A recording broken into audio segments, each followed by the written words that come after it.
Takže dobré odpoledne, já vás tady vítám ve Schmidingerově knihovně na další besedě z cyklu s názvem Vícehlasy. Vítám tady i naše dva milé hosty. Prvním z nich je bleskem zasažený šumavský bard a bývalý brankář Dukly Praha Ondřej Fibich. Kdo máte nějaký míč, tak já bych tady skočil. Který se sem do knihovny, myslím si, velmi dobře hodí, protože to vypadá alespoň pohledem zvenčí, že celý jeho život se točí okolo knih. On nejenže vystudoval knihovnickou školu, ale knihy píše, vydávali i v době, kdy to neměl úplně oficiálně dovolené. Knihy také prodává. Asi si tady všichni vzpomenete na antikvariát na Hradě, který dlouhé roky provozoval. Myslím si, že většina z vás tady v sále zná Ondřeje Fibicha jako básníka nebo jako vypravěče pověstí, které jsou nějak spjaté s místním regionem. A Ondřej si tady dneska bude povídat s Karlem Skalickým, který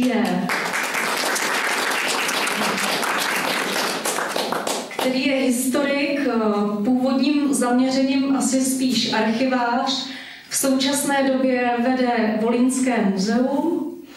Karel je tady také místní velmi výrazný pořadatel všech možných kulturních akcí, které teď pořádá hlavně na Tvrzi ve Volyni, ale dříve to bylo tady ve Strakonicích nebo v nějakém širším okolí, nebo také dokonce v Písku, a to pod hlavičkou převážně Sdružení pro obnovu Řepice a okolí.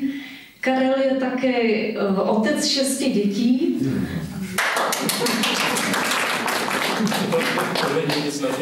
A je to také nepřehlédnutelný frontman folklorního souboru Markantní úbytek mechanických krtků. Když jsem přemýšlela, co mají naši hosté společného, co je tak nějak propojuje, kromě toho, že napsali společně knížku o Strakonicích a zabývají se historií tohoto regionu, tak mě napadlo, že je to takové intenzivní chodectví, přičemž oba dva nechodí, a to nemyslím jenom na svých výpravách, ale i celkově nějak ve svém životě po těch vyšlapaných turistických stezkách, ale trošku jako ohmatávají krajinu svým vlastním svébytným osobitým způsobem, což například účastníci Karlovo muzejních výletů nejednou poznali i na vlastní nohy. A myslím, že se to protiskává i do mnohých Ondřejových knih. Nevím, jestli zrovna tohle bude jedním z témat, o kterých se dnes bude hovořit, ale každopádně tahle debata nebude moderovaná, protože jsme si řekli, že naši hosté si vystačí sami i bez moderátora. A tímto jim předávám slovo a přeju vám příjemný poslech. No, Kristýnko, teda, my už nemáme co dodat, teda, tak my budeme zase domů, jo? Už se asi všechno řekla o nás, ale já bych úplně na začátek pustil takovou, myslím si, že dobrou skladbu do toho unilého podvečera.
divoká jízda je připadá jako docela vhodné, jak si tady s milým přítelem Moskovcem, protože já jsem ten Verich, udělal takovou zásadní formínu o tom, jak ty humanitní vědy jsou takové vypolírované, často bych řekl, že i nezáživné a nudné. A já se jako Moskovec tam necítím. Jo.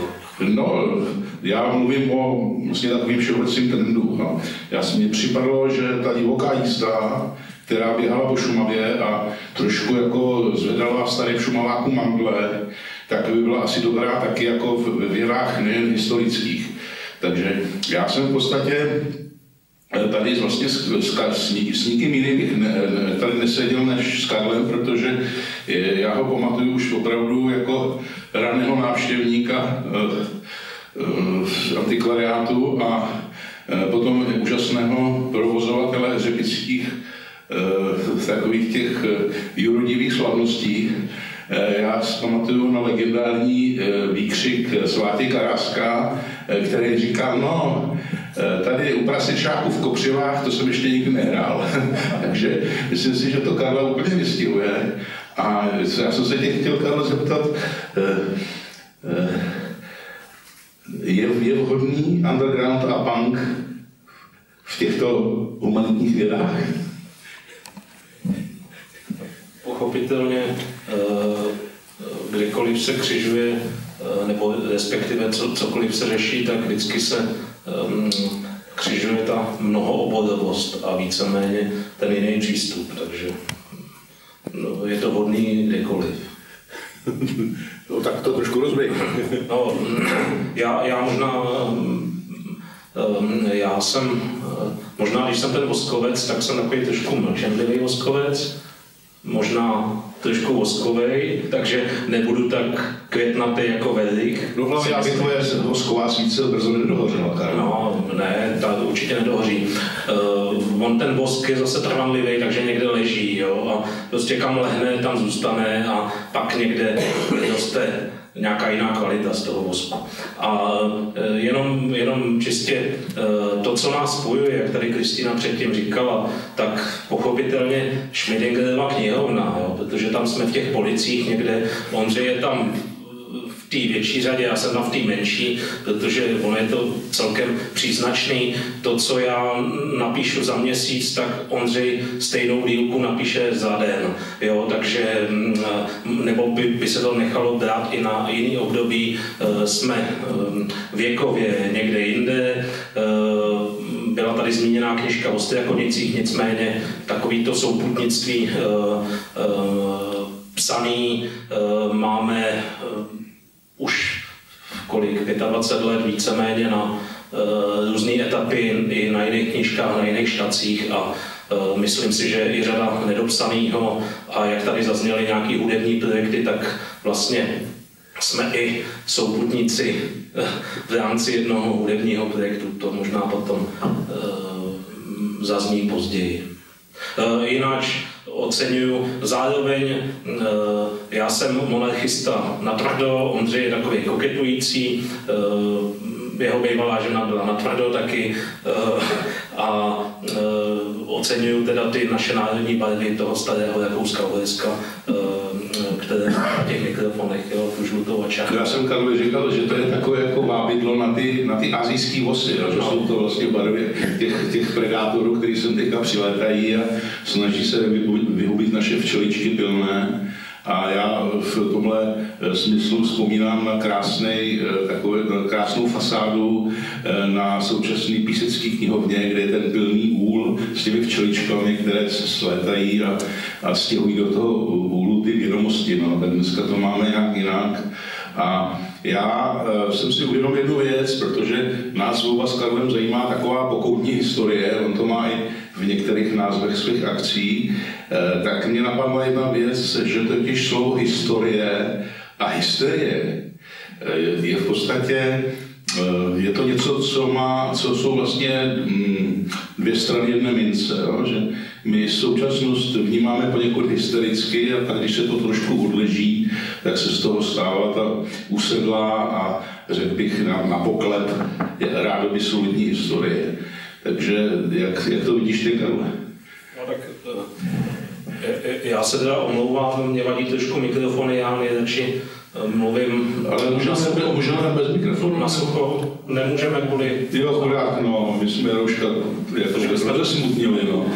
Křičeli snadno, ale to pokoutní, tak na co Ondřej narážel, tak já ve Volyni dělám takový cyklus, který se jmenuje Pokoutní kruh dráchenské vlastivědy. A to pokoutní, když je něco v koutě, tak je to dělaný pokoutně, to znamená tak nějak jako divně. Znáte Pavouka Pokoutníka, jo? Nebo když existuje krásný starý slovo koutkovat, jo? Já nevím, moderní člověk nekoutkuje, ale dřív se koutkovalo, to znamená nosit si něco do koutka, jo? A dělat tam něco takového divného a zároveň možná zajímavého. A pochopitelně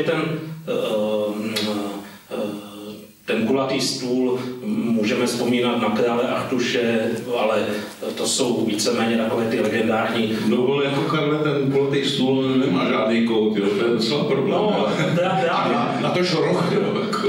Právě, to je i ta taková blbůstka, jo, tam, protože ty blbůstky do života patří. A u toho stolu, kterýho sedíme, tak taky není kulatý, jo, protože kde vemete v nějaký oficiální instrukci kulatý stůl, jo, to nebejvá, takže je normálně hranatý. To je jenom prostě slovní blbůstka. Jo, pokoutní kruh dráchenské vlastivědy, kde se přemílají přes jazyk různá témata, která by třeba zapadla. Jo, a víceméně je to o zpracování dílčích věcí, které mají smysl a třeba v nějaké práci mé nebo práci mých kolegů zase to se zpracovává nebo posouvá někam dál. No, ještě mě napadla jedna věc, jo, protože v Erbenovi, v té známé polednici, tam vlastně letí nějaká hračka do kouta, jo, v tom verši.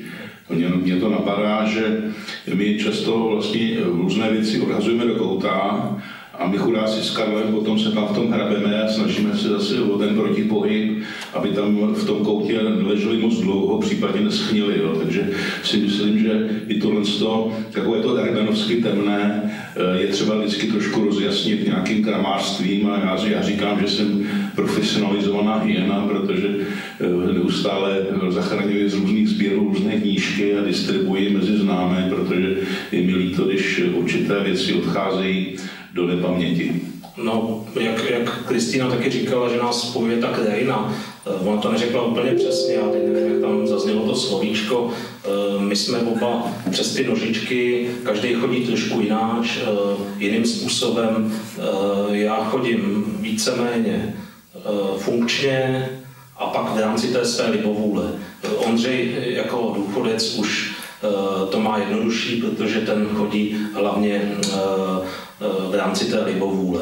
A v té krajině jsou hezký slovíčka, když jsme byli v koutku, tak když si vezmete třeba takový Volenice, tak ve Volenicích na konci vesnice směrem na, co tam je, jakoby dozadu za faru, když jedete tou silnicí, tak poslední barák tak se jmenoval Koutenský. Jo, a vzniklo to tam, prostě byl v koutku, byl na konci Koutenský. Stejně jako třeba u nás v Řepici, ten, co byl na kraji narovnou, tak byl krajský. Jo, takže ono, řada věcí vypadá divně, ale nechá se vysvětlit relativně snadno. No právě, protože ve Volenicích mimo jiné je taky na podstřeší kostela v jednom zákoutí, čili koutku, namalovaný hrad Rabí. a je to úplně nejstaršího spodobnění někdy z doby Kutyšihovského, který tam nechával vylepšovat tu klenbu toho kostela, takže myslím si, že ty zákoutí různá jsou nejen jaksi horizontální, ale i vertikální.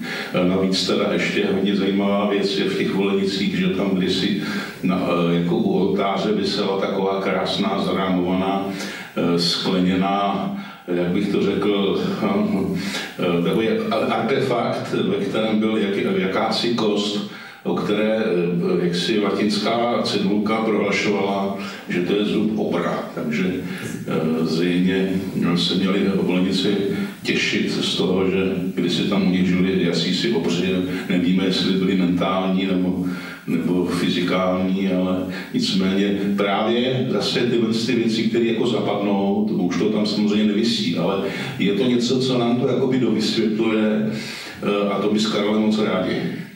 No a pochopitelně ve Volenicích, když lezete na věž, tak tam máte podstřeší to kolo pánů z Dobrše.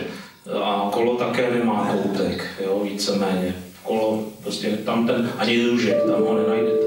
A když ještě vylezete výše, jste nad klenbou, kterou udělal Tommaso Rossi, tak tam najdete úplně krásné takové ty, které neznám tady z jiného kostela, takové ty spouštěče na lustry, také relativně starého data. Možná my se asi nebudeme pouštět do žádných divočin, aby vám náhodou koutek moc takhle necukal a nebudeme rozebírat nic. Ale pane kolego, já myslím, že když je to prašťáku, jak si říkal kdysi ve vtělení Voskovcova, jako když to kachna hází. Jo? Takže já bych ještě dodal ty Volenice, protože my to máme tak jako prozkoumaný podivuhodně a ekvilibristicky, takže tam si žil nějaký zaříkávač, který dokázal věštit a dokázal se jaksi podle manipulace hořící svíčkou jaksi určit, kdo a za jak dlouho zemře.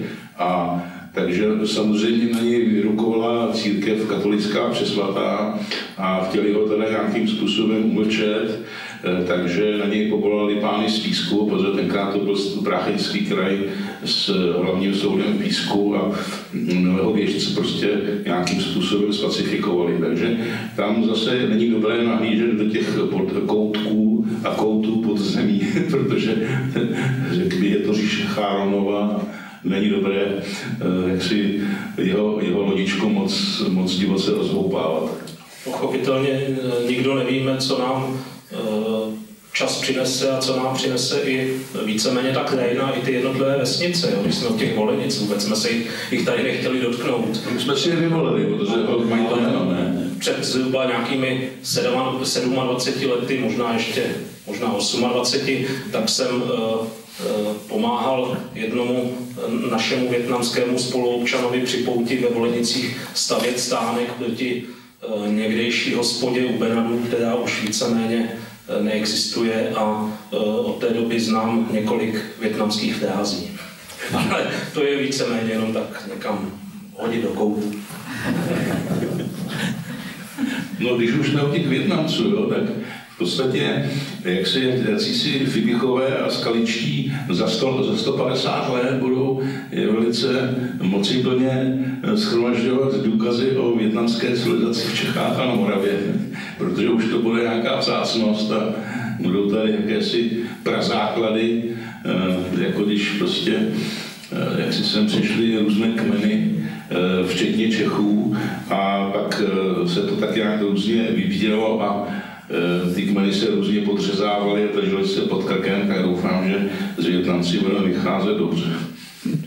Pochopitelně Vietnamci jsou potřeba, protože vždycky v rámci nějakého století musí přijít nějaká čistá krev a hlavně čistý mozek, který tam přinese nějaký pozitivní impuls, jako to v minulosti tady byli hlavně Němci, Vlaši, ať už byli z té opravdu vlastní Itálie nebo z té zaalpské, a pochopitelně i fůra jiných národností, jiných. Jo. Na Židy nemůžeme zapomenout a víceméně Vietnamci jsou našimi Židy dneška.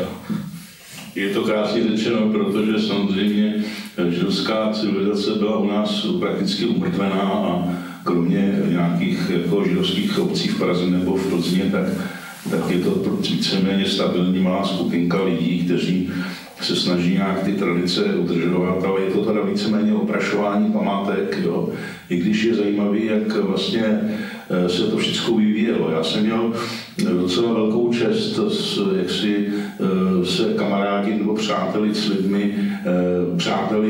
lidmi, kteří za protektorátu vytvářeli skupinku kolem básníka Jiřího Ortena. Ať to byl Gustav Šerš, ať to byl Jiří Daniel, ať to byl Kamil Bednář a tak dále, Zdeněk Urbánek.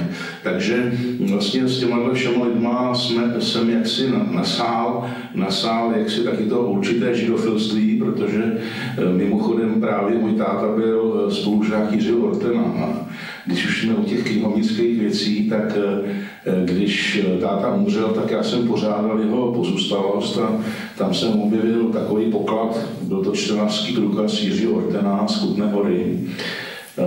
Táta mu chodil pro knížky, když Židé nesměli si vypůjčovat knihy. No a když potom Jiří Orten zahynul tragicky, tak to prostě u táty uvízlo. Takže já jsem teda jaksi do kutnohorské knihovny poslal jsem jim tu kopii toho čtenářského průkazu a snad dá Pánu, že by zjistili, co si tam ten básník Jiří Orten nebo Ornstein půjčoval. To bylo docela zajímavé, že by se to rozšířilo, protože on samozřejmě tyhle ty věci si zapisoval, vyšlo to v jeho denících, ale to by bylo možná zase jaksi pohled z druhé strany. Tak pochopitelně moje židofilství vyvědá úplně z jiných pramenů. Nicméně není tam ta tradice básnická, je tam určitá jiná přirozenost a myslím si, že kdo nemá Židy rád, tak je obecně divný v křesťanské kultuře, teda, protože je to stavební stolička nebo stavební kamínek. A když si podkopnete jako křesťan stoličku, tak padnete na hubu. No a vyrazíte si stoličku. A pak musíte běžet někam do koutku a dělat blíky. Případně požádat nějakého vietnamského zubaře, aby vám pomohl. Přesně. No já vlastně si uvědomuji, že v podstatě my dva se jako s tou obrovskou chutí pouštíme do těch zákoutí, protože vlastně tam jako vidíte, jak se tam ten Skalický a ten Fibik někde hrabou v nějakých divných kontejnerech, ať už jsou v podobě nějakých jako propadajících se domů nebo zapomenutých kufrů a různých typů a tak dále. Ale mě ještě napadla jedna věc, že totiž vlastně tohle je důležité prožívat jako ten underground. Jo. Já jsem si vlastně uvědomil, že ta historie je trošku taková jako Marilyn Monroe. Jo. A když si vezmete tu scénu z toho filmu Někdo to dá horké, jo, jak tam vlastně z toho undergroundu, z toho spodku fouká ten teplý vítr a nazvedávají ty sukně, jo, tak je to vlastně ten krásný obraz toho, jak se vlastně historik undergroundový může podívat, jak si pod tu spodničku ty historie. Jo. Takže tohle to mi připadá ještě jako, že to je hodně sexy.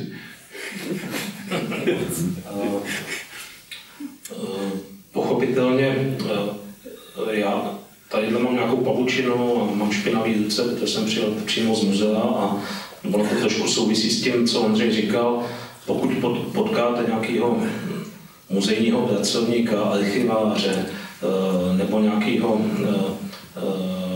člověka, který pracuje v nějakém památkovém objektu a je divně čistý, tak je přirozeně divný. Jo, protože to prostě nejde. Naše profese jsou o špíně a špína musí být na těch lidech nějakým způsobem vidět. Jo, možná bychom mohli zase hovořit o tom dílčím utíkání někam, nebudeme říkat koutek, ale do rohu, ale Je pravda, že řada i z kolegů a lidí před námi, i lidí po nás právě na základě tohodle kam si utíkali. A možná se tady k tomu taky dostane, protože útěk může vypadat všelijak. No, ale já se ještě malinko jako pohrabu v té špíně, protože my brankáři fotbaloví o tom něco víme. Já vím, že když na tréninku jsem málo sebou mlátil o tu promoklou a hnusnou škváru, tak na mě trenér řval, hejbni tou schnilou prdelí. A pokud jsem nebyl pořádně tou škvárou obalený, tak a ještě jsem ji neměl zadřenou do té prdele, tak jako to nebyl ten správný trénink a výkon. Jo. Takže já si myslím, že právě jak si ta špína je něco, co je to prvotní, jo, protože teprve potom to jako celým svým životem nějak očišťujeme, jo, takže je to něco jako, když se čistí kráva, já jsem také dojel v kravíně, takže vím, jak se vlastně tyhle ty věci po porodu talátka fungují a myslím si, že postupně jako vlastně vyplouvají ty spojitosti jakoby na povrch.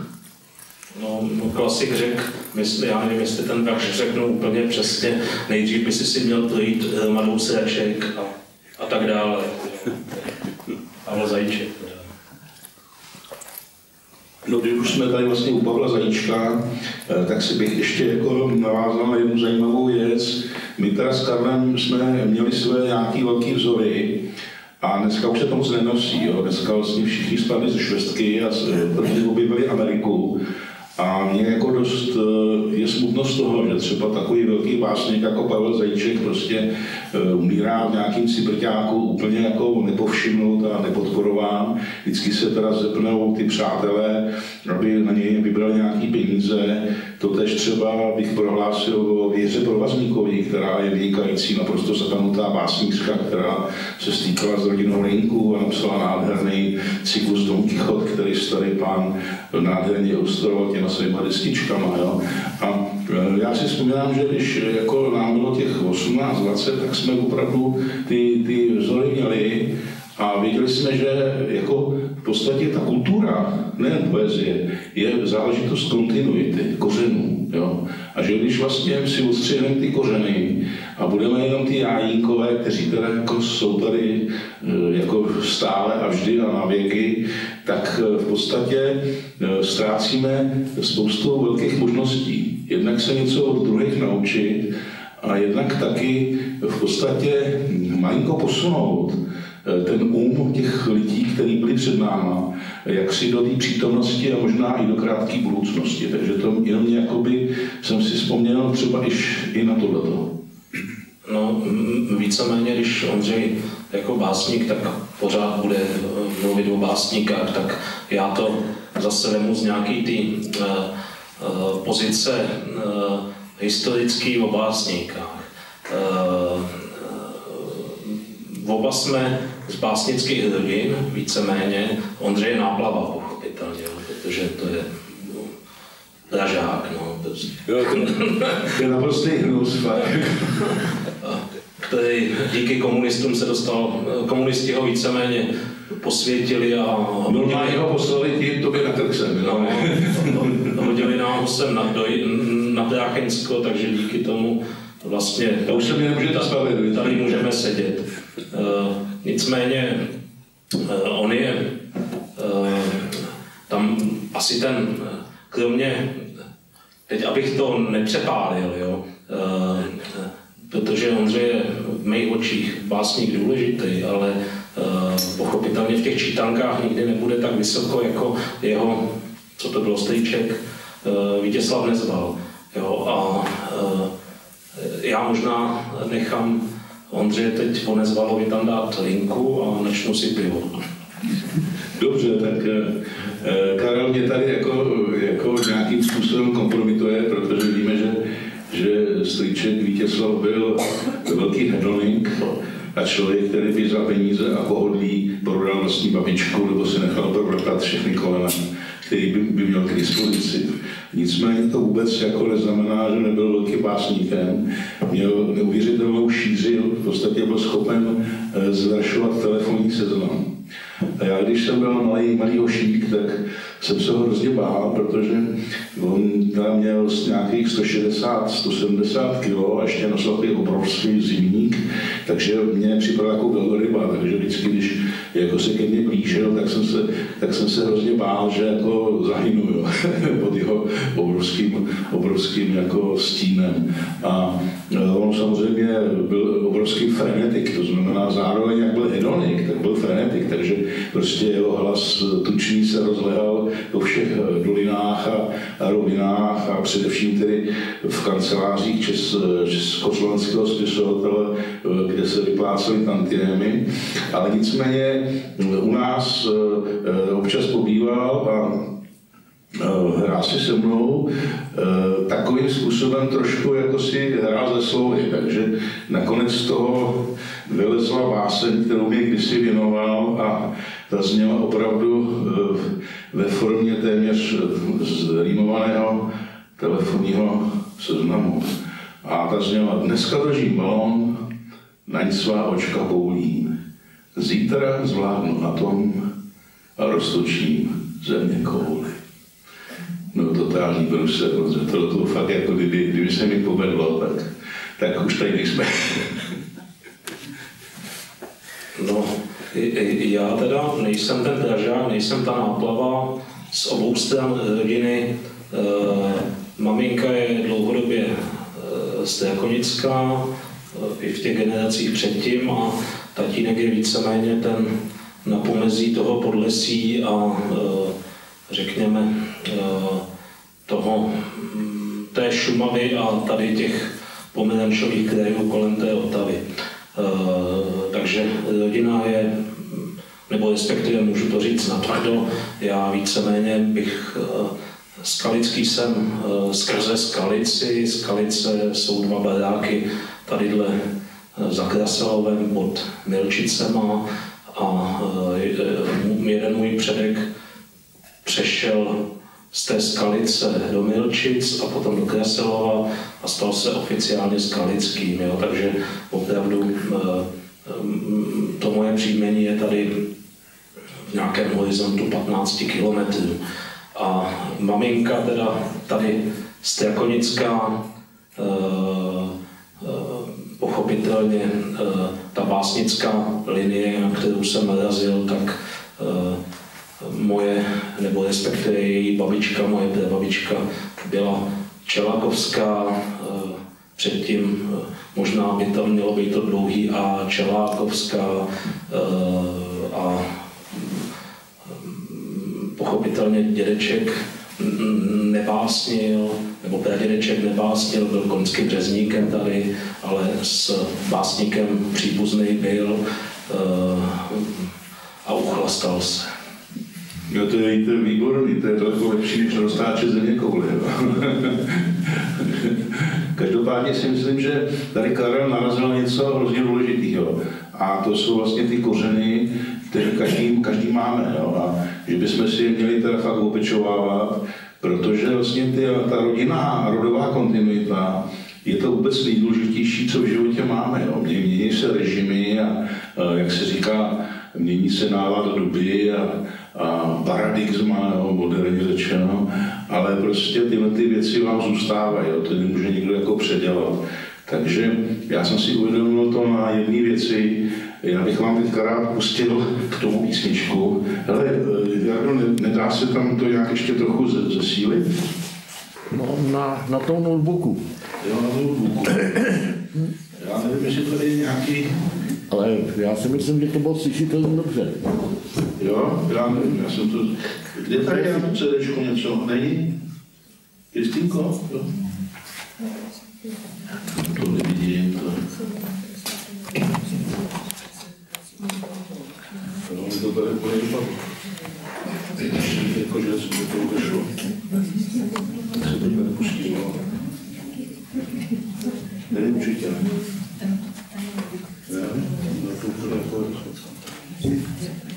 Není to tam, počkej. Ale mi se zdá, že... Velich neveli byl Číňany a je to tady. Hele, akorát jsem tam. Tady to je hodně, to je jasno, že to si to můžeš pustit.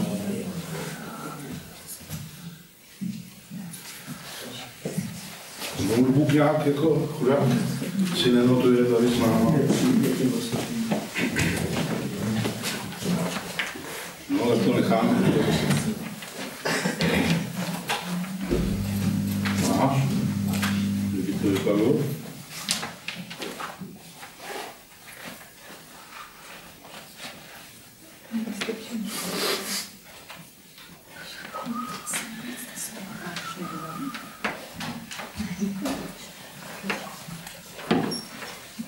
To nám z toho vypadlo něco, co si nám z toho vypadlo?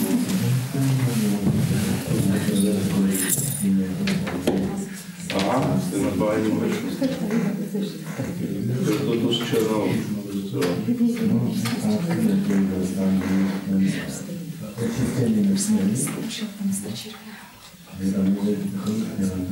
Koká bytí, jo. Tak jak se to pouští?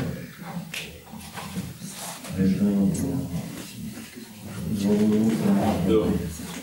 Ještě to naběhne. Výborně. Jo, tam je.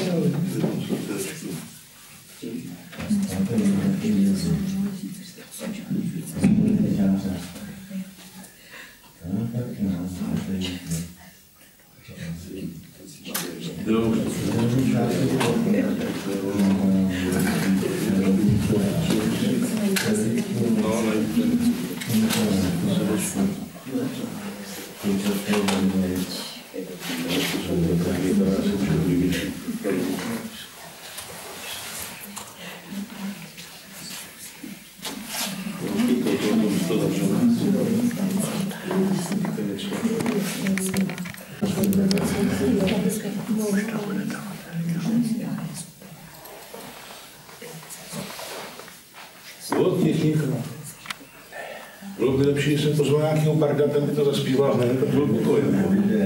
Každopádně.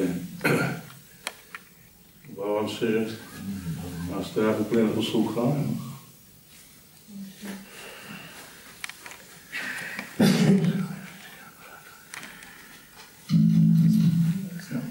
Poslouchá.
Taková jen ukázka písničky Strašidla, protože strašidla mohou být různého druhu.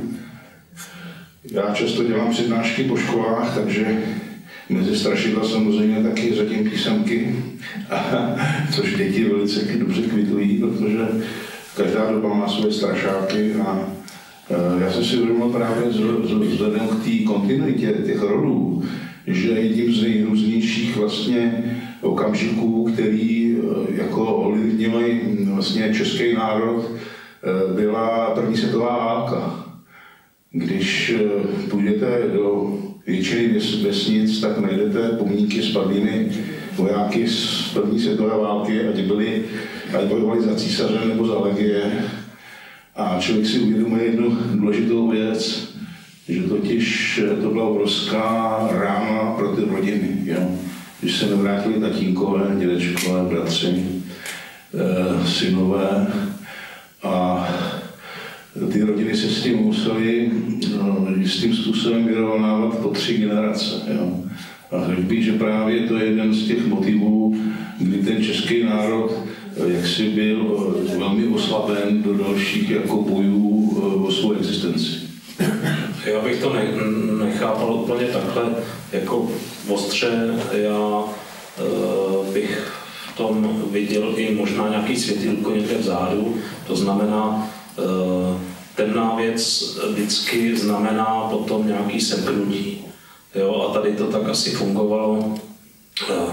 Můj dědeček byl trošku vofous, plodnější než já, měl teda 8 dětí a pak... No máš to dohádět, no. Já jich mám jenom 6, padnul v první světové válce, ještě dost blbě, protože ho tam ukopali muly, takže umřel vlastně na následky nějakého zranění, je pohřbený někde v Srbsku, ani jeho hrob jsem nikdy neviděl.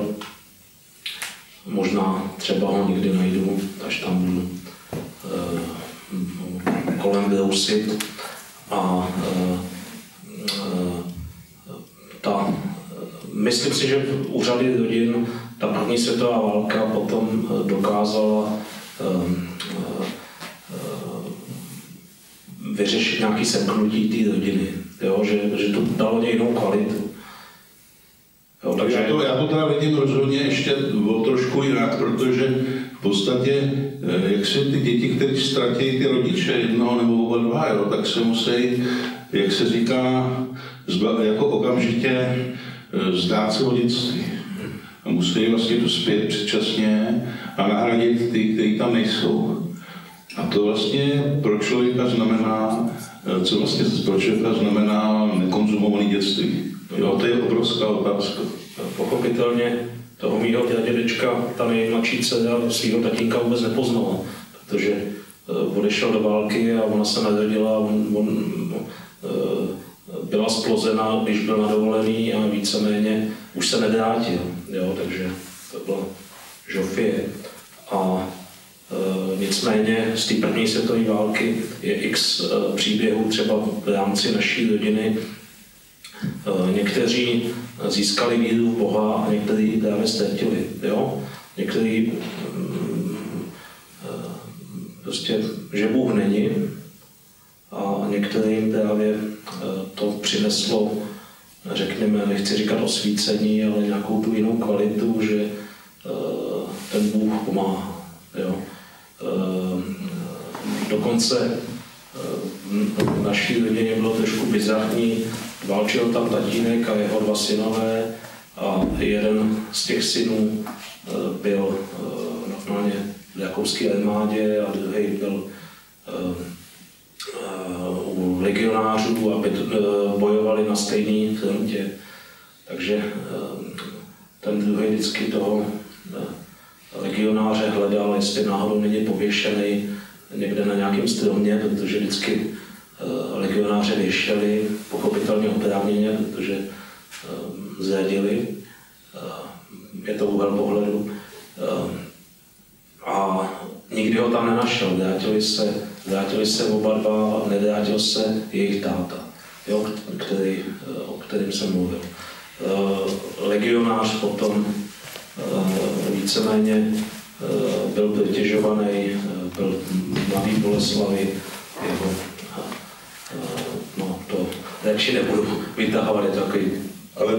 Ale myslím si, že vlastně ta první i ta druhá válka nějakým obrovským způsobem jako zamíchala s těma rodama a že téměř každý, jako s kým já jsem se bavil, tak trošku kolem něj prosvištěla ta zubata. Jo.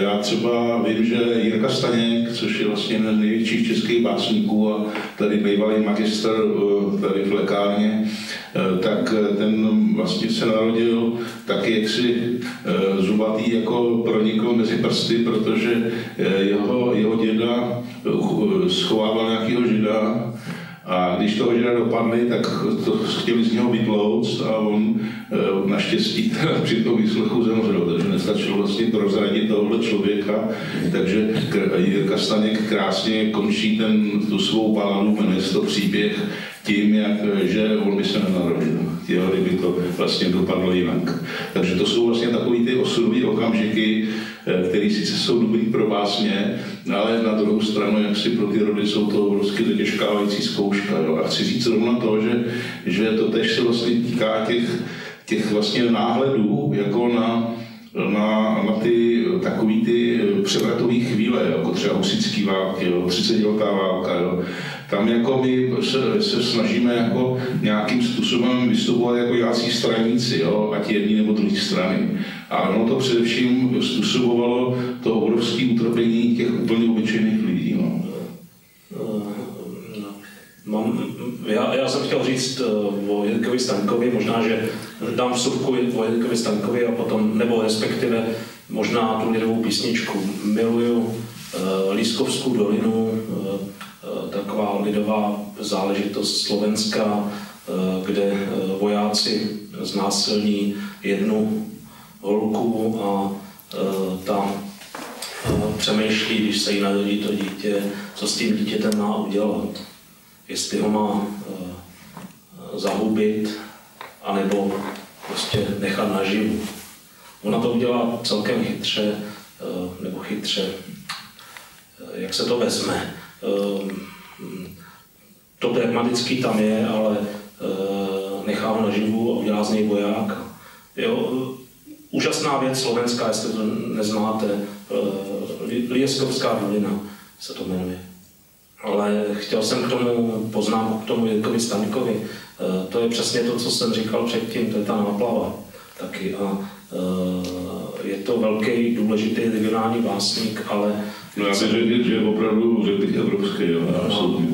Ale víceméně i v té Strakonické knihovně, v které teď sedíme, tak jelikož nebude mít za pár let advokáta, možná už ho nemá dneska a za 20 let ho nebude mít vůbec, za 50 už taky vůbec. Takže jako by tady nebyl. Jo, takových autorů tady bylo předtím fůra.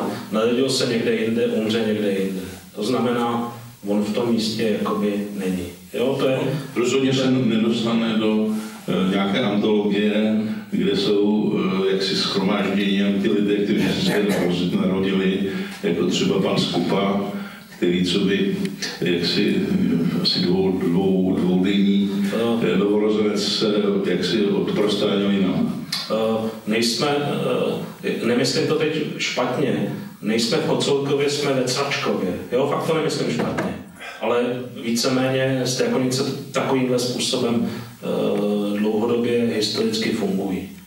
No já jsem si právě, protože jsme byli už z toho celý nasraný, tak jsme se rozhodli, že napíšeme knížku Obrazy z dějin Strakonic, kde teda určitý věci uvedeme na pravou míru, protože jak si, když nemáte věci pořádně změřený a zvážený, tak samozřejmě netrefíte do nějaké lepší budoucnosti. Pánové, dejte mě 30 vteřin, vyměním baterie, jo? Minut ani středověké záchody a velice oblíbené prélety, které tedy jaksi významně trčí z různých zdí a hradeb a tím jsou takové jaksi nepřehlednutelné. Tak si myslím, že právě ty věci, co se týká toho pokoutního, tak někdy jsou takové spíš očividné, takže... Ale jako já myslím, že ten středověk se s tím nějak nepáral, takže to je docela hezký.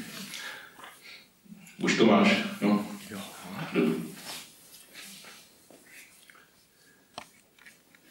Takže krásná půlminutovka.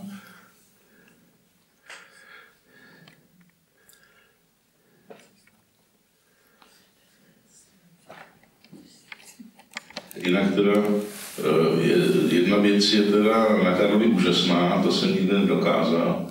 Já se hodně zabývám taky magií a psychotronikou, ale dokáže Karel mluvit třeba 6 hodin, jako úplně z plenéru, až lidi úplně padají ze židlí. Jo. A to já jsem vlastně nikdy nedokázal nějakou magickou silou člověka z té židle schodit. Jo. A sice to Karlovi trvá 6 hodin, no, ale je to teda dokonalý, takže tohle to fakt jako jsem si říkal, a je to tak jistým způsobem, já tady budu pomluvat trošku pryč, že vlastně on to má v té hubě a ne v té ruce, že je docela problém z něho vyrazit nějaký jako věci, které jsou psané, takže jenom abyste věděl, že proto je ten rozdíl mezi našimi poličkami v Šmirivně Rvětí hodně takový kontrastní. Zrovna jsem tady hovořil, že z toho nemůžu pořád něco vyrazit písemný, takže... Já jsem to na ten záchod neslyšel všechno, ale něco ano. Pochopitelně, já nejsem milovníkem Franze Josefa. Já mám rád daleko jiné formy monarchie, než... Já vím, že starý Mostaříčký mocnář Procházka už, to byla taková dekadence už, já vím. To byla taková dekadence. Ano, souhlasím. Včetně paní Šratový. Nicméně to, co Ondřej povídal, tak asi má pravdu. Jinak samozřejmě, když už jsme od toho Tomáše Dolitíka, tak to jsou vlastně jeden z lidí, který je pro mě Bůh, jo, takový jako opravdu hradologický, i když dneska jako se o něm tvrdí, že je překonaný, všechno je překonaný. Ale prostě určitý základní impulzy jsou jistým způsobem nesmrtelný. Jo, prostě byl ve správný čas na správném místě a řekl ty správné slova. Takže jak jsme tady spolu prolejzali ty půdy a ty věže a tak dále, tak samozřejmě Tomáš, který měl nějakých 170 kg, tak těžko pasoval do těch středověkých poměrů a rozměrů. Nicméně byla to pro mě obrovská škola. A díky Tomášovi jsem taky založil úplně nový archeologický obor, který se jmenuje akvaarcheologie. A to je v podstatě jaksi odvětví, který zkoumá sídla lidská na základě jaksi možnosti tam mít vodu. Ať už je to nějaký potok, nebo vykopaná studna, nebo nějaký vodní dílo. A stalo se nám, když jsme byli spolu na hradě Třemšíně, že já jako proutkař tyhle ty věci celkem spolehlivě najdu, tak jsme tam objevili teda, že ten hrad, který jaksi poměrně jako rychle padl a už nebyl jaksi obnoven, že neměl totiž pořádný zdroj vody. Jo. Třeba u Karlštejna je to vyřešený tím podzemním kanálem z toho odbočení z toho potoka, jo. Ale tady vlastně byla jenom cisterna na dešťovou vodou a studánka byla až s hradbama, jo. Takže velice snadno ty dobyvatelé ten hrad jako vyžíznili, jo, protože to jde daleko rychleji, jo.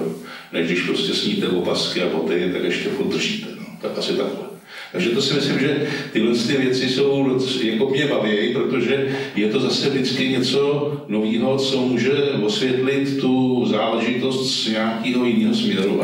A tohle je něco, co jako si myslím, že přináší do vlastně toho proudu pohledu na historii zase nějaký významný poznatky. No.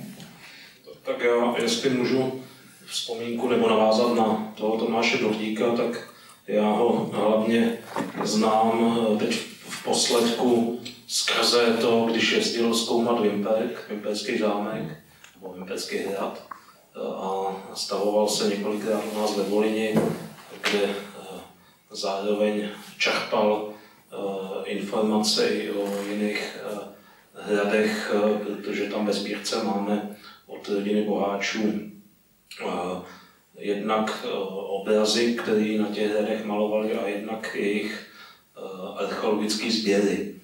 A jinak platí to, co jsem říkal na začátku, nebo předtím chvíli po začátku.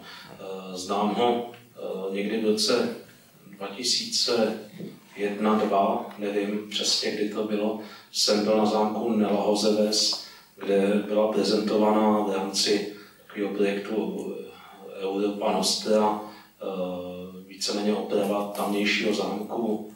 Zámek patří rodině Lobkoviců a byl jsem tam já a jedna moje kamarádka, která měla obrovský problém, co si vezme na sebe, tak jsem jí musel sehnat nějaké šaty, byli jsme tam, takový banket, kde se namáčeli do čokolády vína, jako vinný hrozny. A jediný, kdo tam opravdu vypadal divně, jsme byli my dva, já s tou mojí kolegyní a Tomáš Dohlík, který opravdu vypadal jako archeolog. A jinak to je o té špinavosti. To byl prostě ten čistý člověk, který je od toho fochu a není ten úředník z Evropské unie nebo z krajského úřadu. Jo. A myslím si, že i tenhle moment je prostě důležitý.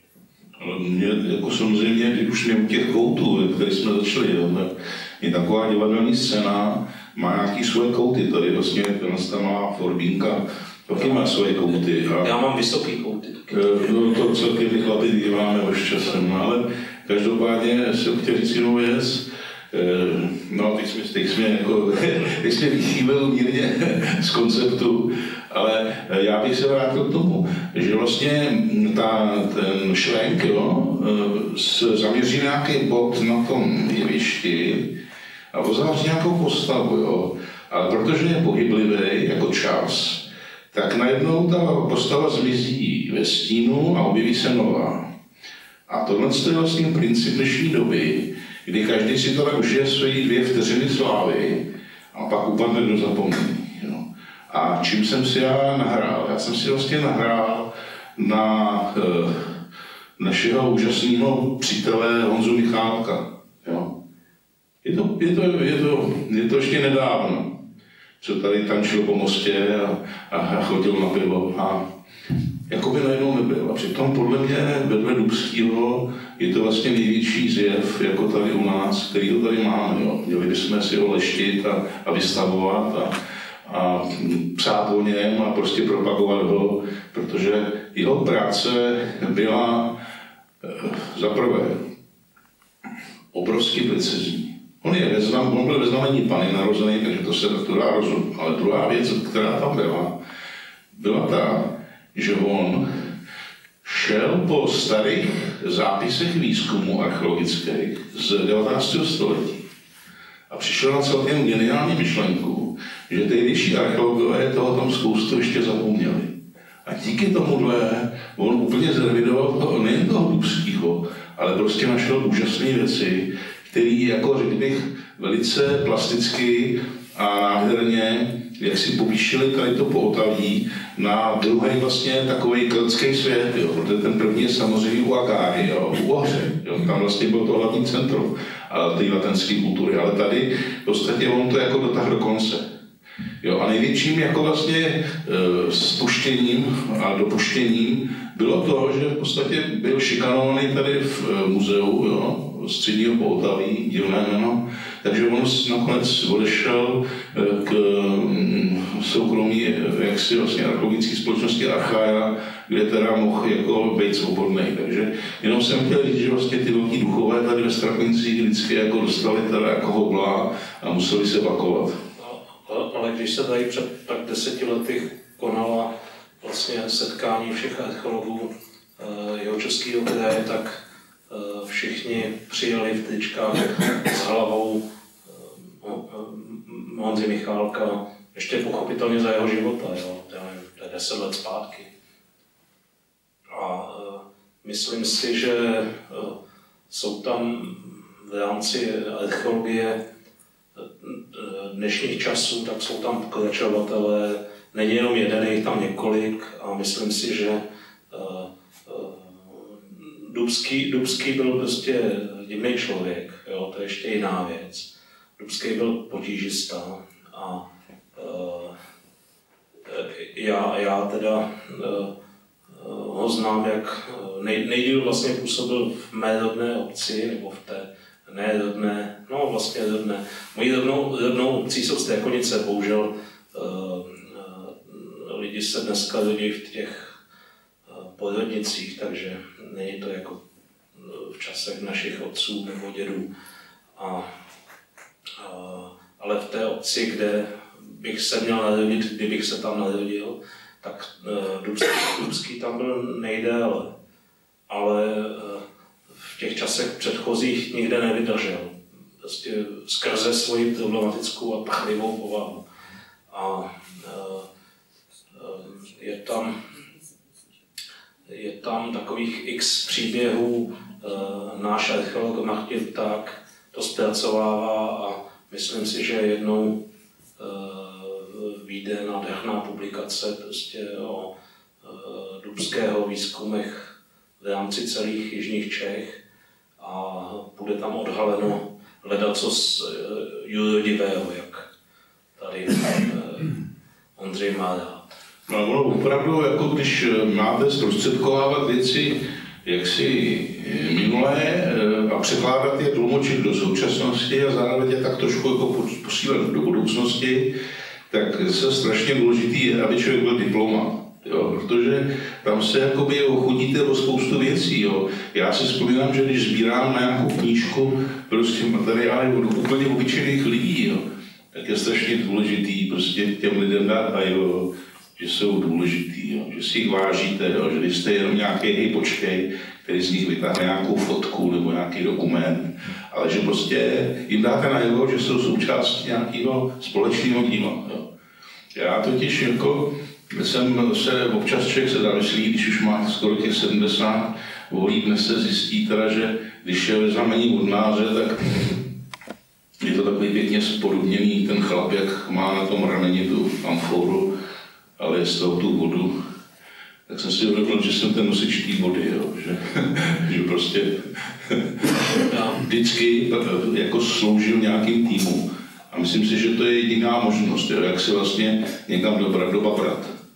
Já na tu vodu můžu víceméně navázat, protože naše kamarádka, určitě si ji budete pamatovat, nebudu jmenovat, ale svého času prodávala v knize na náměstí, když tam ještě byla kniha, tak mě říkala, když jsem ještě bydlel ve Strakonicích, Karle, ty bydlíš ve Strakonicích, koukej se hned přestěhovat, je tam špatná voda. Zblbneš. Ono na to něco víceméně je. Jo. Můžeme se na to dívat více pohledy. Kdo tady ve Strakonicích kdy něco slušného dělal, tak buď byl odsunut, nebo se na něj ukázalo, nebo měl nějaký onehda velký průser. Teď přišla tamhle mladá Režná, takže bychom na starého Režného mohli hned poukázat. Ano, který zabloudil jako tvůj předchůdce dovoleně, ano. Sice nedobrovolně, že? Víceméně ono občas takovéto pinknutí jinám se může stát posvěcením, jako v tomhle případě. Jo. Takže Režný se víceméně ve Volyni takzvaně udělal nebo etabloval natolik, že vlastně jste jako něco mu mohlo být úplně ukradené. Jo? Posléze nebyly, takže tady má tu bisku, která je v té kvalitě, v které je, díky Bohu za ní. V příštím roce slaví výročí, doufejme, že Stékoněčáci budou natolik bystří, že si to vůbec uvědomí.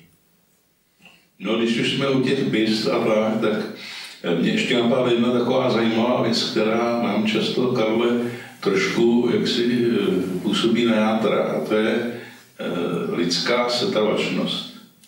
Jo, my s Karlem se můžeme přetrhnout, aby jsme prostě našli něco nového, ale lidi stále si melou svoje dokola. Jo, že jakoby vlastně ten nový pohled vůbec neexistoval. Já tady asi 10 let jsem u západní tady brány, kterou jste mnozí možná prošli, tak jsem tam pledoval na ten znak těch maltézských rytířů, který na tou bránou. Že totiž jaksi heraldicky je úplně nesmyslný, protože my víme, že samozřejmě maltézští rytíři měli svého hlavního patrona Jana Křtitele. Také ho zobrazovali na svých pečetích středověkých, tady té komendy strakonické. A na všech těch pečetích a znacích a mincích a vyznamenáních je hlava Jana Křtitele na míse, nicméně je opatřena aurou, neboli svatozáří. Protože Jan Křtitel prostě je v panteonu svatých církve římské katolické. A tady, jak tomu říká vepřová hlava na míse, není ta žádná aura. Přitom já jsem se přátelil s posledním tady maltézským rytířem, který teda žil v inkognito, který taky samozřejmě za komunistů byl za tyhle aktivity vězněný, pan doktor Boumír Livka z Radovišle. A ten jaksi byl jak tím géniem locí maltézských rytířů, už jako malý kluk. A když navštěvoval ještě před první světovou válkou s rodiči, protože tatínek byl významný radovišlovský kupec, tady z Strakonice, tak mi vyprávěl, že na tou branou prostě byl tenhle ten znak a na tou hlavou toho Jana Křtitele prostě byly takový jemný paprsky. No ale prostě je to tak, že tohleto zvítězilo. Jo. Ne, pravda nevítězí. Jo. Podle mě bychom si měli dát jako na vlajku nesmysl vítězí, jo, protože takových věcí víc. Jo, my jsme tady s Karlem ještě s dalšíma lidma dělali knížku o Jakubu Bursovi. Přišli jsme úplně nový obraz tohohle úžasného zedníka a vlastně kreativního člověka. A přesto se neustále nachází ve Vlachově Březí interpretace od pana bývalého učitele Horáka, který prostě kudy chodí, tudy píše pohádky o tom, že prostě Jakub Burza byl opilec, umřel jako někde, jako že ho rodina vykopla, nějaký chudovinci, a že stavil tím způsobem, že přišel na místo a načmáral tam holí prostě jakoby čáry a už tam začal jako šárovat ty sily. No. Ale prostě přesto, že má doma tu knížku, tak prostě pořád žije v tom starém obraze, který tam kdysi namaloval pan učitel Brož, který ovšem jaksi v mládí z toho Vlachova Březí odešel. Jo, a ryze se spolehl na svědectví, jakoby, nebo na vyprávění lidí. Ale my víme, že my si musíme tyhle vyprávění ověřovat ještě z jiných zdrojů, jo, protože jako lidská paměť je selektivní a velice bujná. Jo. Takže tahle setrvačnost prostě je něco, co si člověk občas říká, tak proč já vlastně jsem to dělal? Proč já jsem to psal? Proč já jsem o tomhle vyprávěl? Když je to pořád stejný. Jak to vidíš ty? No, historická pravda není jedna, je vždycky víc. A záleží prostě na úhlech pohledu a na těch zdrojích. Bohužel řada věcí obecně je třeba podchycená dobře, ale v těch regionech ne. To znamená, je nějaká teze, která se pořád opakuje a vlastně si nikdo nepohlídá to, jestli je to pravda. Jo?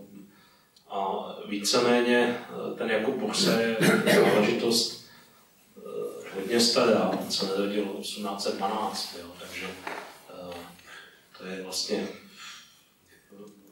dávnověk, když to tak nazvu. Ale jsou tady věci daleko mladšího data a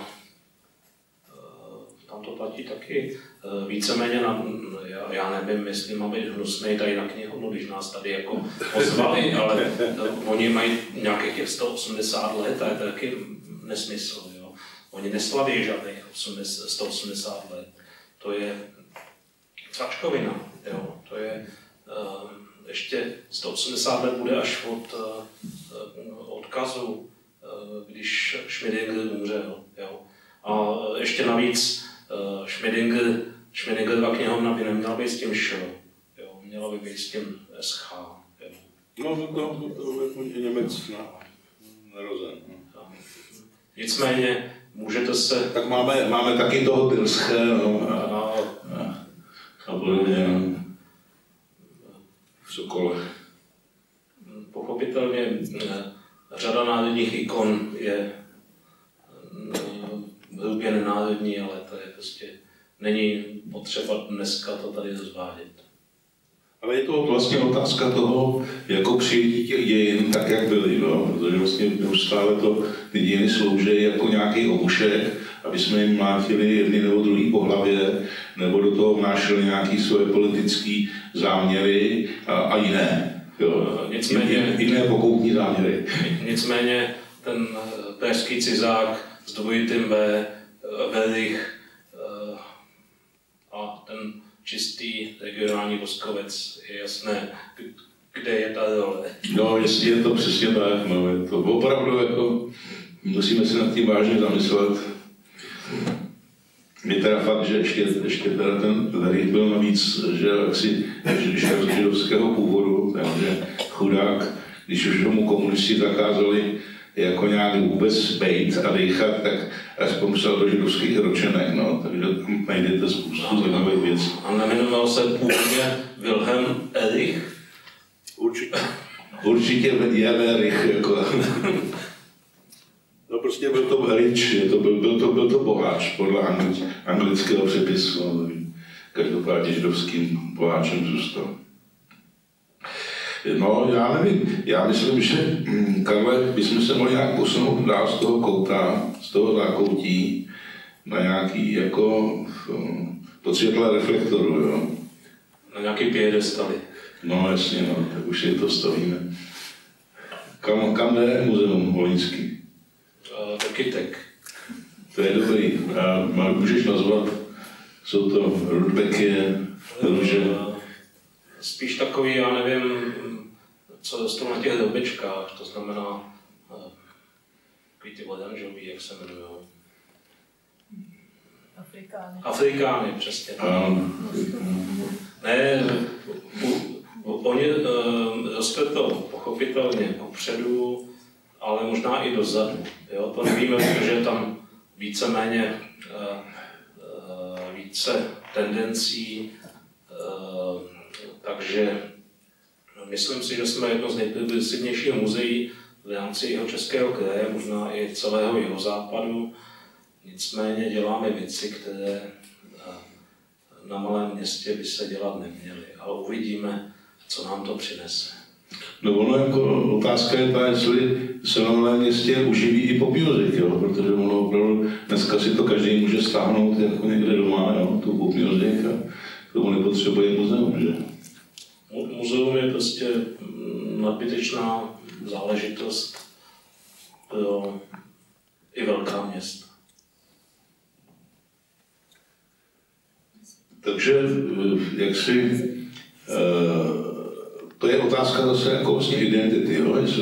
Jestli ten určitý kraj nebo jako úsek krajiny je nějakým způsobem pracuje na své identitě, která ho jistým způsobem neviditelně posiluje.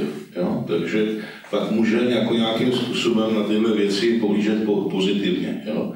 Ale jestliže to je nějaká překážka, že tam furt něco dělají a chvilku nedají pokoj, jo? Tak je to zase vlastně úplně něco jiného. Pochopitelně má smysl jakýkoliv regionální muzeum, ať to sebe menší, ať ho zřizuje město nebo nějaký občanský sdružení nebo prostě spolek, nebo i jednotlivec. Jde o uchování té minulosti v nějakém zajímavém momentu. To znamená nějaký dílčí citlivosti. Protože když si třeba, já jak jsem víceméně archivář, tak všechno beru přes písmenka a mám zmapován víceméně celý Prachenský kraj a to nemyslím jako nějaký pasení se nebo zvedání ramen, ale víceméně vím, kde co je. A můžu říct, že sbírky našeho muzea, co se týče písemností, tak dosahují v rovině třeba těch osobních dokumentů nebo těch osobních fondů, těch pozůstalostí naprosto špičkovou kvalitu. To znamená, my tam, ne my, ale někdo, kdo přijde po nás, bude nadšen a bude říkat, tady je tohleto, tady je tohleto. Pochopitelně to omezené dobou, to znamená 19. až část 20. století, 1970. Ale máme tam tolik věcí, které prostě nikde jinde nejsou. Nejsou ve Strakonickém muzeu, nejsou v Prachatickém muzeu, nejsou v archivech. Jo? A myslím si, že je to extrémně důležité v rámci celé republiky. Tak to zní krásně, Karle. No tak já si říkám, může ti, Karle, ještě tak něco taky odkázat? Potěšilo by tě to. Pokud městská rada řekne, že bude tvůj fond vyhozen, tak... No to zní smutně, teda, jako doufejme, že když ti to odkážu zdarma, tak snad by neměl problém, nebo je problém s místem dneska. V dnešní době je problém se vším, bych řekl. No, já si myslím hlavně to, že když už mám těch muzeí, že se vlastně nikdy nepodaří všecko dát jakoby na ty webové stránky, jo, co tam v těch muzeích je. Jo, to je prostě vyloučený. To též jako, když člověk běhá po archivech a hledá nějaký podklady pro svou knihu, tamhle Pepa Pecka by nám o tom vyprávět, tak prostě se zjišťuje, že prostě na 3/4 fondů prostě nejsou zdigitalizovány. Takže buď je vám je dají do ruky, jo, že jsou třeba aspoň jako očíslovaný jako tuškou, anebo vám je nedají vůbec. Takže já, když jsem psal knížku o Ranku Sepovi, tak prostě celý archiv okresního úřadu Kašperské Hory je nepřístupný. Takže máš smůlu, že prostě, a myslím si, že to nikdy už se nepodaří dát jako dokupy. No. Nejsou lidi, nejsou peníze, vidíte. Já bych ještě pochopitelně chtěl navázat na to, co zaznělo předtím. A já i Ondřej určitě milujeme Pannu Marii. Jo? Každý trošku jináč, ale oba jo. Já možná trošku víc modlářsky, on čistě. A měli tady zaznít nějaký předobrazy nebo nějaký ty, na který navazujeme. Zazněl Honza Michálek, zazněl Bohumír Livka, myslím si, že jsme Tomáš Durdík, ale to jsou jako ty relativně nedávný. Já bych asi měl zmínit Ivo Beneše, jo? A protože Ivo Benešen nezmiňuje v posledních 50, možná 80 letech nikdo a jeho společnost Teaplán, to byl prostě člověk, který udělal pro Drachenskou vlastivědu asi nejvíc ze všech. Bohužel jeho fond je trošku rozptýlen, nejvíc toho mají asi v Písku v muzeu, ale nicméně není to uspořádáno, nic se s tím nedělá. Měl by tady zaznít určitě Jaromír Malý, který nám obou je větší než Malý, takže hodně velký. A mělo by zaznít jako lidí ještě daleko více. Možná já jako ta Voskovice, jako ta uvadlá bych mlčet měla, ale ta dvojita Verichovská by mluvit mohla. Ano, dvojité a jednoduché V.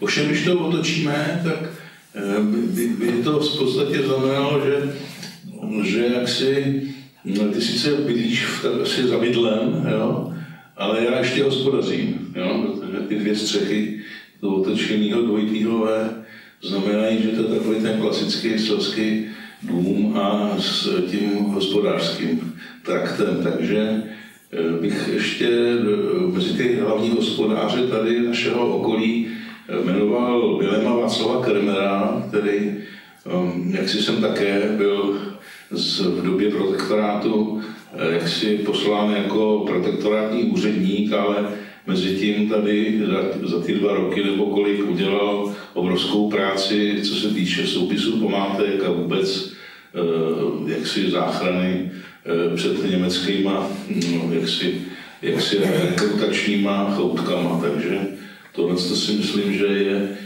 je taky taková postava důležitá. Vilém Václav Kremer je v té naší knížce, která tam leží v té svatováclavské košili, protože on v roce 1929 byl účasten a byl vlastně sekretářem, nebo co to bylo, té svatováclavské výstavy a jako jeden z mála vůbec, možná jediný, byl v té svatováclavské košili železný oděnej. Kroužková zbroj, no. No, jako vlastně ta výstava byla u příležitosti dokončení stavby chrámu svatého Víta v roce 29 a také zároveň to bylo jakoby, jak se směrováno k údajnému výročí teda tý svatováclavského vraždy, no, tak, která samozřejmě dneska už je trošku přehodnocena do jiných kolejí. Pochopitelně bolševik mu to potom oštědřil se všem všudy.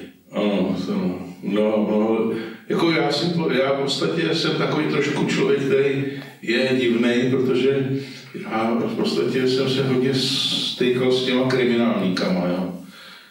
Ať to byl třeba Bedřich Chučík, jo, který dostal nějakých pěkných 15 let, nebo Josef Palivec, kníže českých básníků.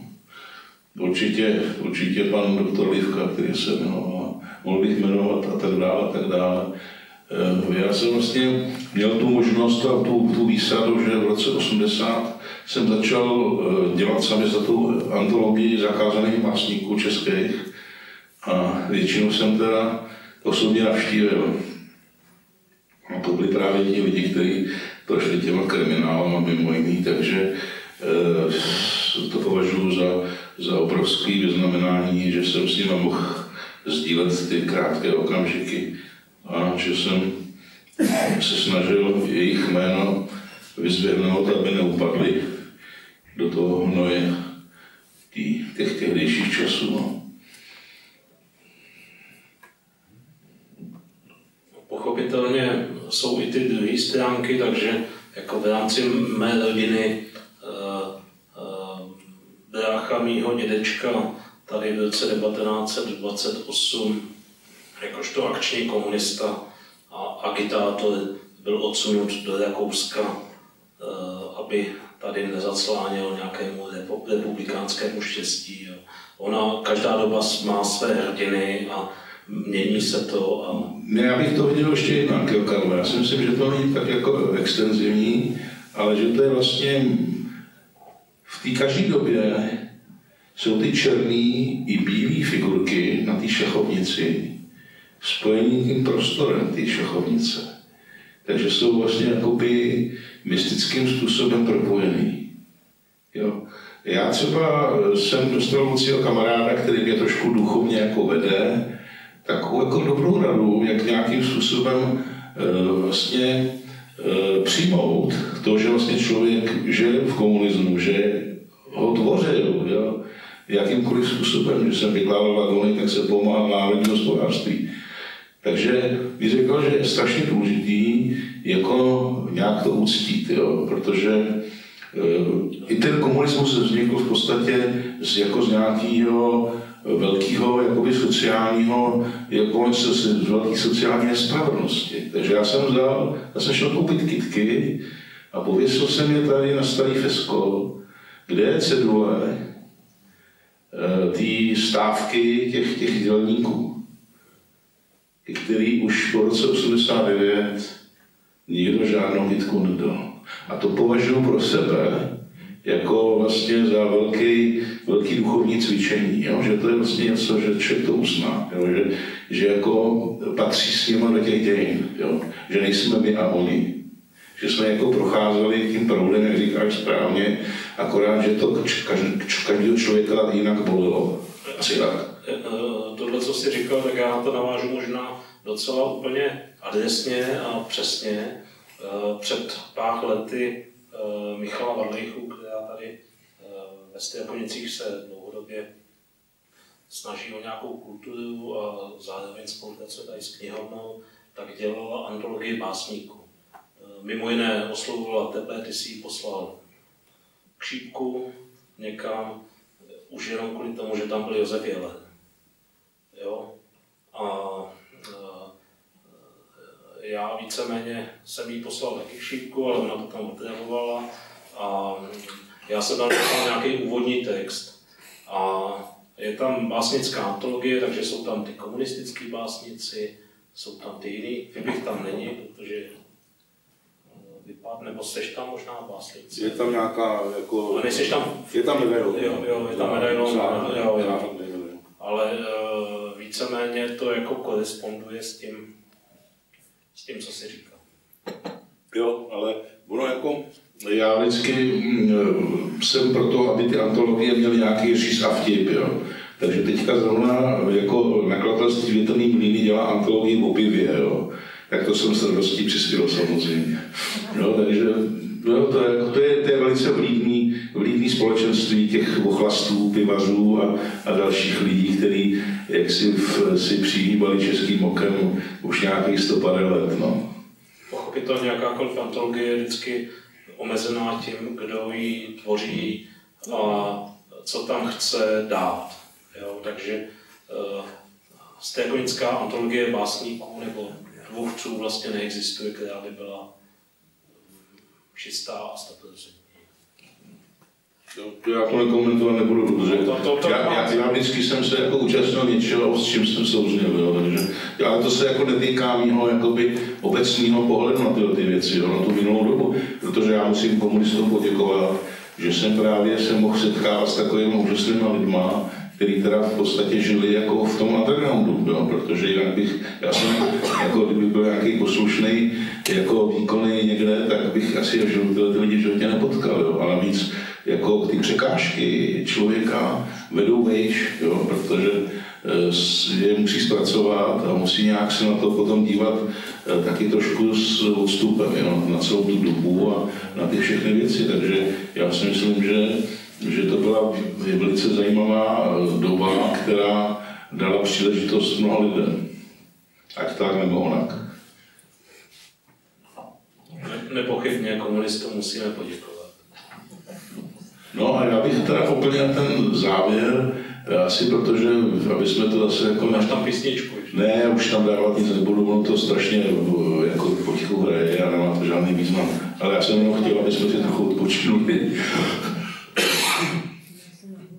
Máš ještě ještě nějaký téma takhle bys? Já nevím. Tam ta uvaděčka, jestli nemá nějaký téma. Ne, prosím tě, Alenku ani Kristýnku, ať nás nemučej tady. Jo, tak já nevím. No. Já myslím, že bychom teda se ještě tak jako mohli byste se nás obrátit, jo, na Moskovce nebo na Vericha, kdybychom vám zaspívali.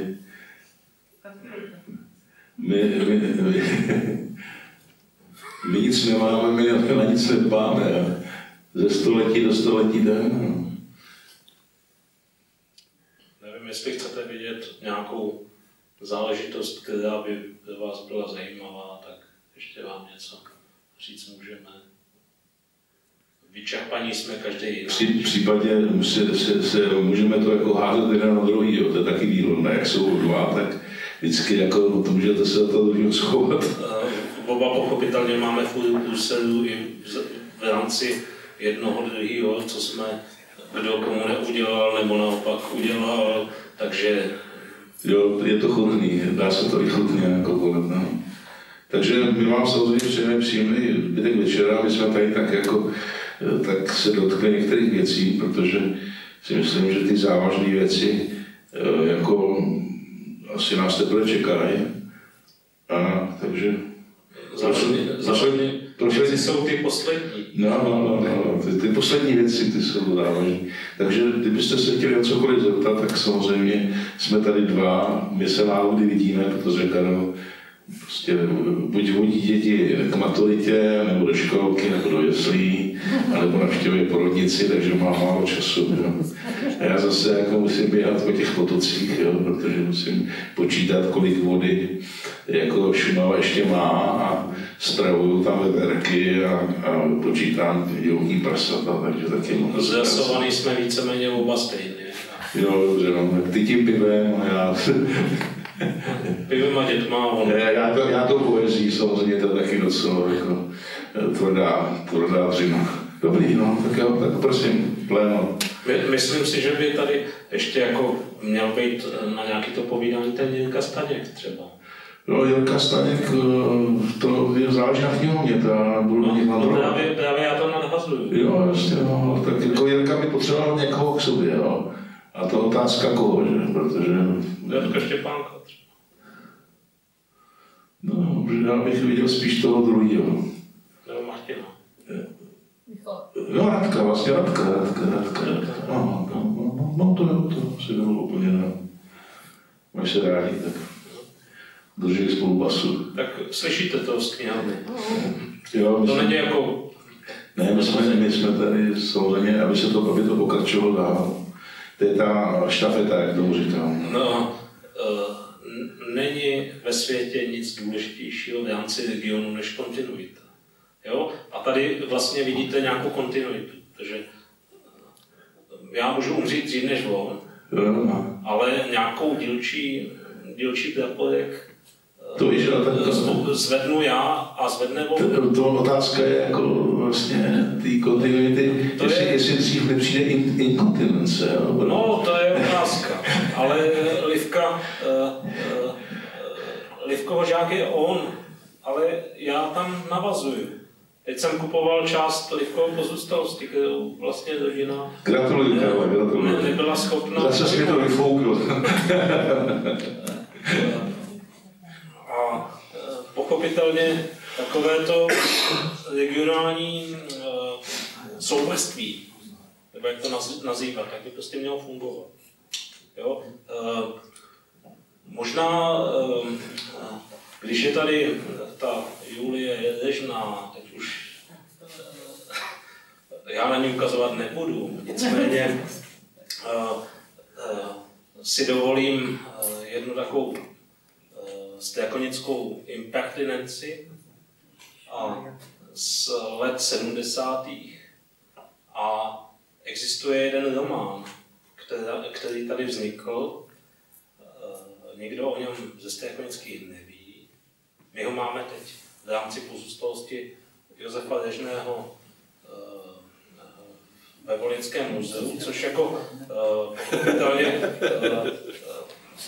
to víceméně rozřezeno, že ve Volyňském muzeu je pozůstalost Josefa Dežného.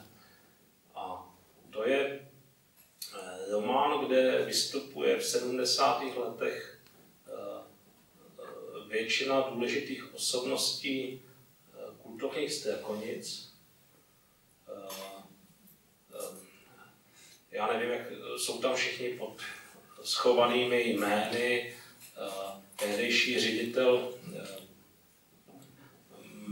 muzea Miloš Tůma je tam pod klíčovým jménem ten s majolikou a je to velice peprné. Přímo skandální. Přímo skandální. Maminka Ležna o tom nechtěla ani slyšet. Ale to je jenom tak jako mimo. No a když se už u těch románů, tak já jsem vlastně teďka udělal takový redakční zářez, protože vydávám knížky taky nejen svoje, takže na příští rok chystám od Josefa Pavla Hrad na Podlesí, což je velice zajímavý román, který vlastně vyšel jednou v malém nákladu, je hrozně scháněný a je to krásná taková epopej rodu Menšíků, který teda vlastně těch dvou bráchů, který každý vlastně spadl z úplně jiný švestky a byl to docela chvílema nejen teda humorné, ale třeba tragické a dramatické, takže to bych chtěl k tomu jako přispět, aby se zase vlastně nejen ta Šumava, ale i to Podlesí a po Šumavě nějakým způsobem jaksi tradovalo přes ten v podstatě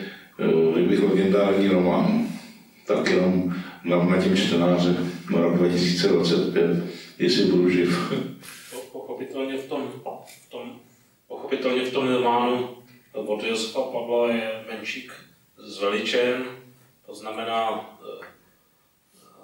až možná hanebně, protože on byl vždycky trošku hajzlíkem a v útlém věku vypálil hospodu do Baši a to tam jako zmíněno není. Odseděl si za to několik let na bodech a takové ty velké příběhy mají i ty temné stíny. Jo. A zároveň, když někde budete číst, že Menšík jel z té do Baše na tom koni proti těm tankům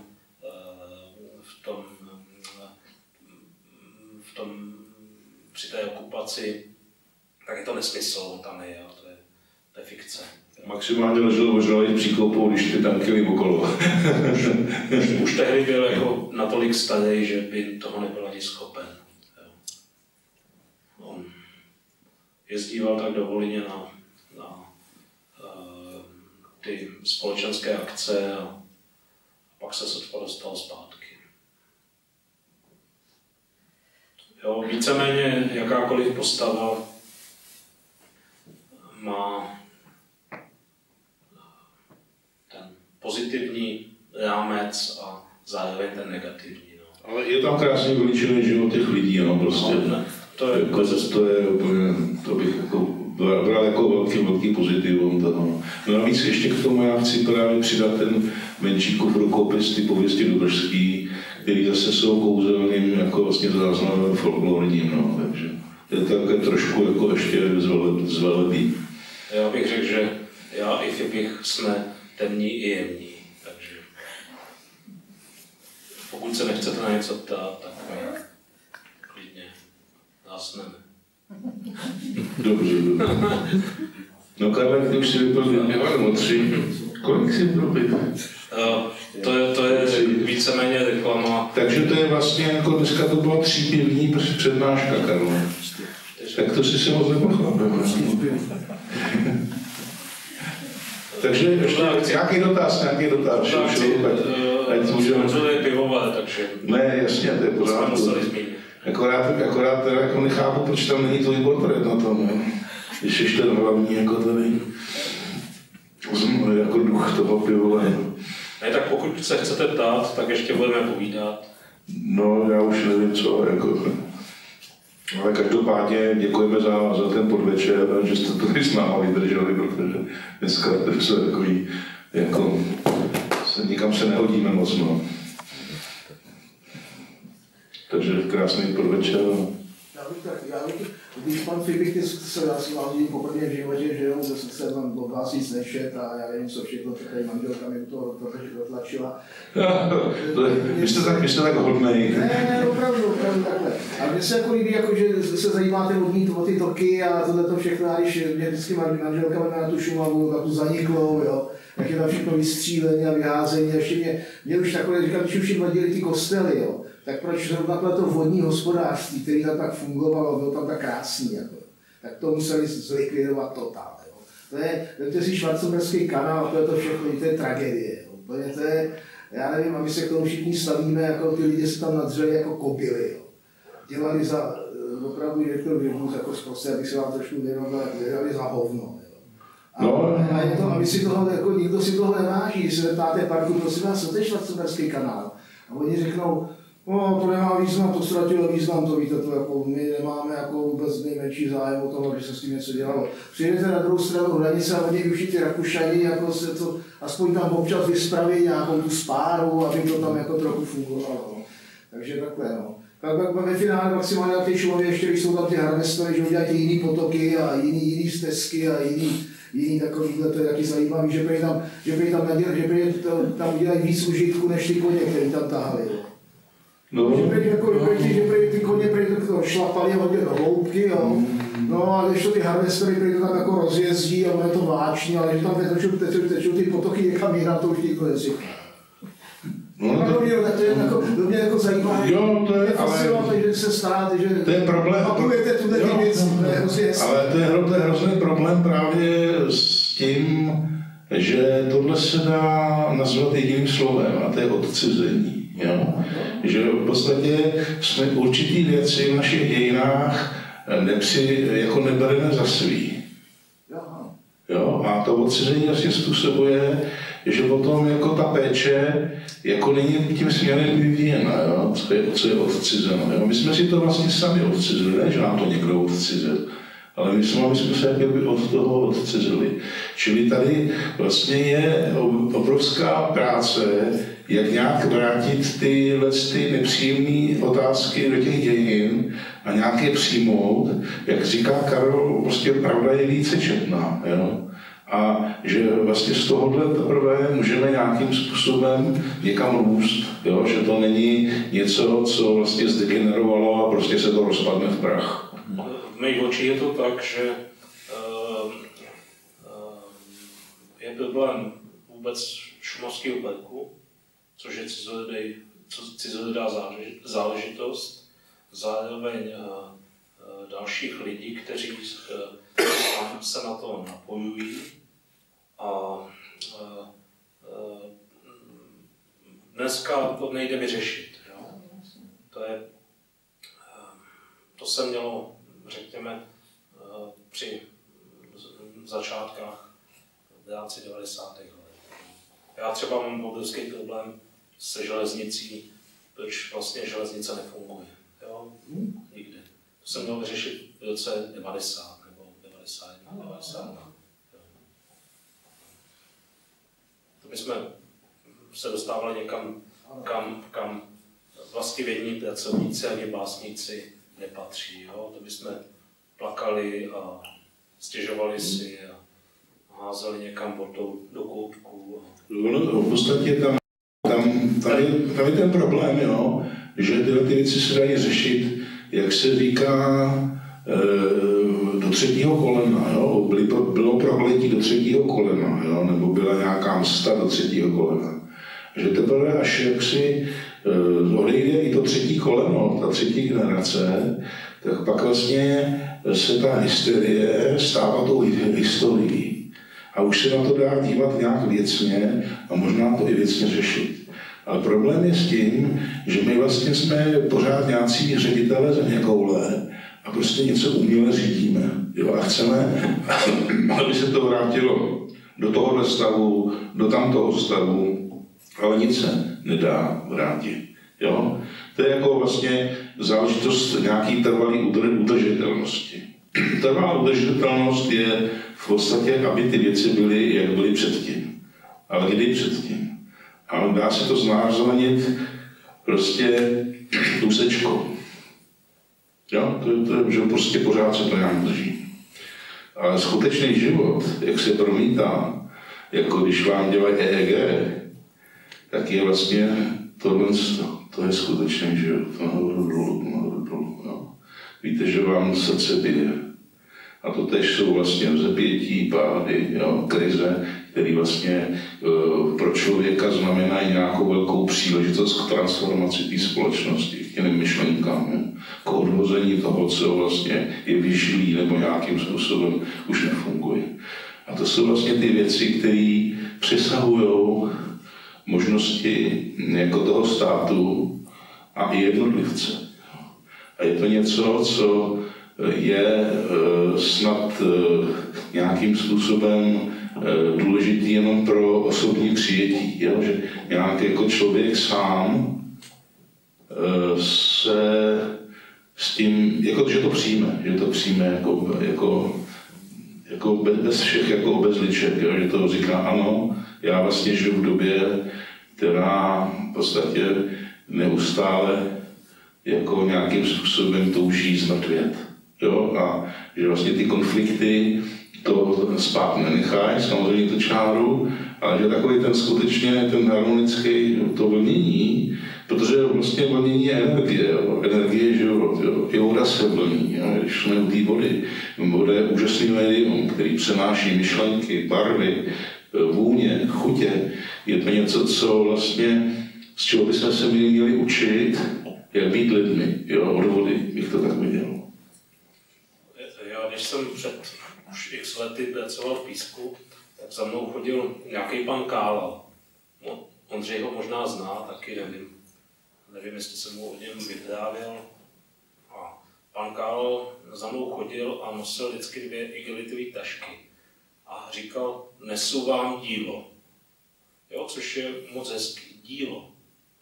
To je dílo se někam nosí a onehdá tady Schmidinger, ať už ten sešel nebo ten SH, nosil nějaká ta díla. Ale tenhle Kálal nosil jenom to svoje dílo. A dokonce jednou řekl, nesu vám pěkné dílo. A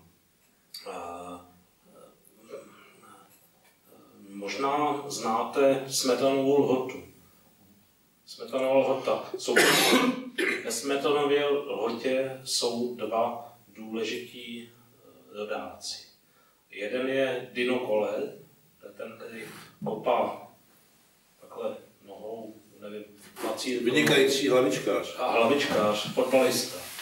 A druhým je právě tenhle ten básník pod pojmem Kálo, ho nikdo nezná, ale zná ho jako Radovan Labuťák. A Radovan Labuťák, básník Radovan Labuťák, jeho už je bohužel, nebo nevím, myslím, že neboštík. Já tohle, co povídám, tak je záležitost stará zhruba 20 let, možná ještě trošku starší. Tak Radovan Labuťák dával veškeré své dílo do divadelního ústavu v Praze. Znám to od náš společný kamarád, který tam dělal archiváře, tak mě o tom posléze taky vyprávěl. A Radovan Labuťák, když jsem s ním sedával a předával mě to své dílo, které jsem nikdy vlastně nepřejal v těch igelitkách, tak povídal o tom, že jako jediné, co má smysl, tak je prezident zeměkoule.